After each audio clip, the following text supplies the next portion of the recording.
WE M92 Beretta. So, WE is made in Taiwan. Okay. Check natin. Siya ay full metal. And same ng mga nag-video na natin na Beretta, itong switch niya ay for safety. So, pag nilagay natin sa red dot, safety siya ng trigger niya. Ayan. Enough. Ayun, gumagalaw na yung kanyang hammer. So, pakita ko sa inyo yung view niya. Yung kanyang grip ay merong markings na WE.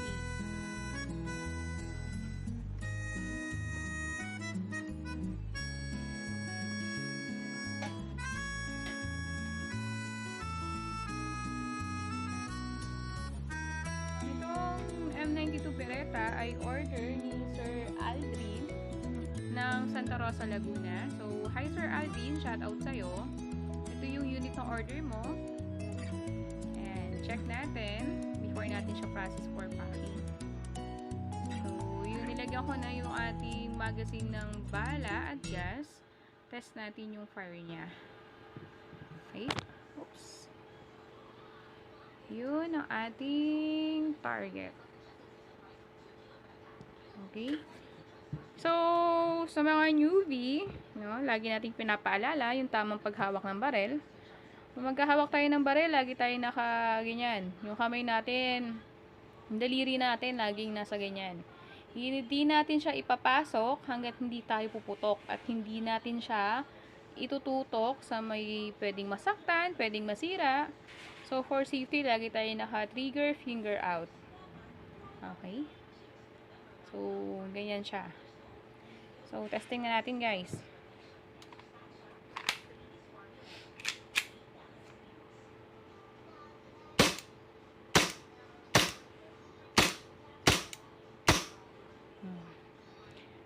Ayan. So, nag-slide lock na siya kasi wala na tayong bala. Okay, for safety, ang una nating ginagawa ay release magazine. Kasi nasa magazine yung kanyang power. Then, release slide lock. Ito yun. Da-down lang natin yan. Then, press yung trigger. Okay. So, okay naman yung unit. Yan. Kita niyo naman kung gaano siya kalakas. Malakas yung kanyang recoil, yung blowback niya. Yan. Kung gaano siya kaganda. Yan yung kanyang sight. Meron lang siyang white dot. Okay. So, Sir Aldrin, okay naman tong unit mo. Ang lakas ng kanyang recoil. For checking, buong unit, okay naman siya. So, ready na siya for packing para ma-process na natin yung shipping. Okay? Thank you so much!